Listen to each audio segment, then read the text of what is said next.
Morning बच्चों, आज पुनः मैं आपको हिंदी व्याकरण से विराम चिन्ह के दूसरे भाग को पढ़ाऊंगी। इसके पहले भाग में आपने विराम चिन्ह के दो चिन्हों के बारे में पढ़ा था। कौन कौन से?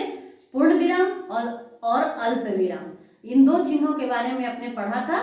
अब मैं इसके तीसरे चिन्ह प्रश्न सूचक चिन्ह के बारे में बताऊंगी। बच्चों, प्रश्न सूचक चिन्ह का प्रयोग कहाँ होता है?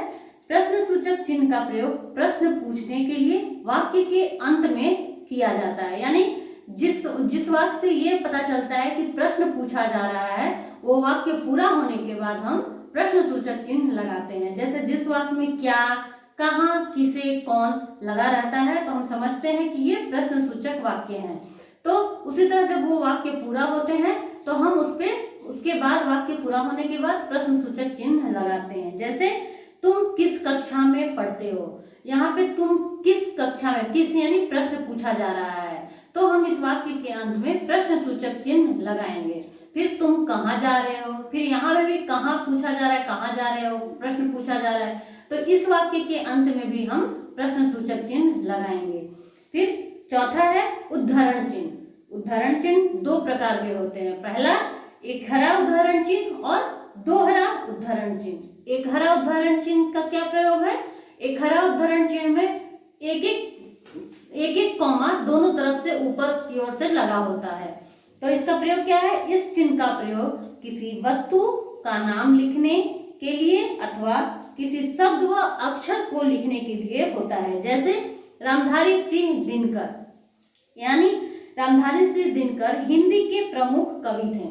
तो आप लोगों ने देखा होगा जहां भी रामधारी सिंह दिनकर का नाम होता है वहां दिनकर लिखने के बाद दोनों तरफ से एक एक लगा होता है चिन्ह। उस चिन्ह को हम एकहरा उद्धरण चिन्ह कहते हैं, क्योंकि वो एक एक लगा होता है। फिर दोहरा उद्धरण चिन्ह। इस चिन्ह का प्रयोग किसी के द्वारा कही गई बात को ज्यों का त्यों लिखने के लिए होता है। जैसे पिताजी ने कहा था ईमानदारी की रोटी 56 भोग से बेहतर है। यानी पिताजी ने जो कहा उस बात को ज्यों का त्यों लिखने के लिए हम दोहरा उद्धरण चिन्ह का प्रयोग करते हैं। जैसे एकहरा में एक एक दोनों साइड से लगा था, इसमें दोहरा में दो दो दोनों साइड से लगा होता है, क्योंकि हम उस बात को ज्यों का त्यों लिख रहे हैं। जैसे उन्होंने कहा उसी तरह हम उसको लिख रहे हैं, कोई भी चेंजेस उसमें नहीं है। फिर पांचवा है विस्मयादि बोधक चिन्ह। मन के भावों जैसे हर्ष, शोक, घृणा, बधाई आदि को प्रकट करने के लिए विस्मयादि बोधक चिन्ह का प्रयोग करते हैं। यानी मन के भाव, हर्ष यानी खुशी, शोक यानी गम, घृणा यानी नफरत, बधाई आदि को प्रकट करने के लिए हम विस्मयादि बोधक चिन्ह का प्रयोग करते हैं। ये चिन्ह कैसा होता है? एक खड़ी पाई और उसके नीचे बिंदी, तो इसे हम विस्मयादि बोधक चिन्ह कहते हैं। जैसे वाह, हिमा दास ने पदक जीत लिया।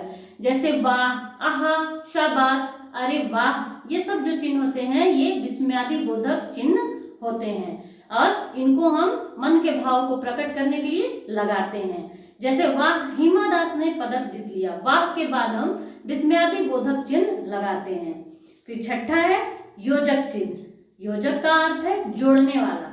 योजक चिन्ह का प्रयोग इस तरह से होता है। जैसे योजक चिन्ह का प्रयोग बच्चों कई तरह से होता है। किसमें किसमें होता है देखते हैं। शब्दों को जोड़ने के लिए, जैसे शब्दों को जोड़ने के लिए हम योजक चिन्ह कैसे प्रयोग करते हैं? जैसे दो शब्द आजकल, माँ बाप, भाई बहन, इधर उधर, इस तरह के शब्दों को जोड़ने के लिए हम बीच में योजक चिन्ह का प्रयोग करते हैं, यानी डैश जैसा लगाते हैं। फिर विलोम शब्दों के साथ भी हम योजक शब्द का प्रयोग करते हैं। कैसे? रात दिन, सुख दुख, जय पराजय, हार जीत, इस तरह से।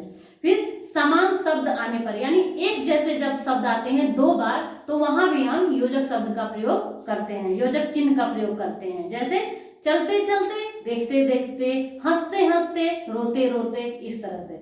फिर सी सा शब्द के साथ भी हम योजक शब्द का प्रयोग करते हैं। जैसे सस्ता सा, सुंदर सी, अच्छा सा, तुमसे बेहतर सा, इस तरह से। फिर सातवां है लाघव चिन्ह। लाघव चिन्ह का प्रयोग शब्दों को संक्षिप्त में लिखने के लिए किया जाता है, यानी उनका छोटा रूप बनाने के लिखने के लिए किया जाता है। जैसे डॉक्टर मेहरा जाने माने चिकित्सक हैं, यानी डॉक्टर। डॉक्टर को हम पूरा भी लिखते हैं डॉक्टर, लेकिन डॉक्टर को हम संक्षिप्त में लिखते कैसे हैं?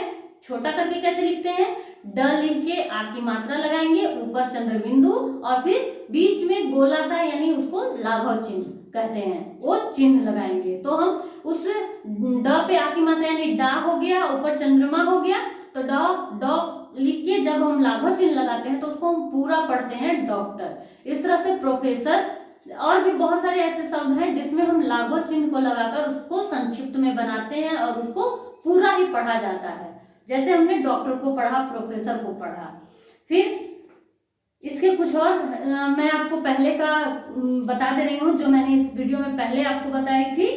क्या है? वाक्य बोलते समय या लिखते समय रुकने के लिए लगाए गए चिन्हों को हम विराम चिन्ह कहते हैं। इसके पहले भी मैंने आपको बताया था कि बोलते समय या वाक्य लिखते समय हम विराम चिन्हों का प्रयोग करते हैं। कैसे करते हैं? जब वाक्य खत्म हो जाता है तब, या प्रश्न पूछते हैं तब, या फिर जैसे संक्षिप्त में लिखते हैं तब, इस तरह से। फिर विराम चिन्ह कई प्रकार के होते हैं, यानी विराम चिन्ह के कई तरह के होते हैं, कई विराम चिन्ह होते हैं। उनके नाम है पूर्ण विराम चिन्ह, अल्प विराम चिन्ह, प्रश्न सूचक चिन्ह, उद्धरण चिन्ह, विस्मयादिक बोधक चिन्ह, योजक चिन्ह तथा लाघव चिन्ह। ये सब है विराम चिन्ह, जिनको हम कहाँ कहाँ प्रयोग करते हैं, कैसे प्रयोग करते हैं, ये मैंने आपको बताया है। फिर इस तरह से और बहुत सारे उदाहरण आपके बुक में दिए गए हैं, आपकी किताब में दिए हुए हैं। आप उनको अच्छे से पढ़िएगा और समझिएगा। धन्यवाद।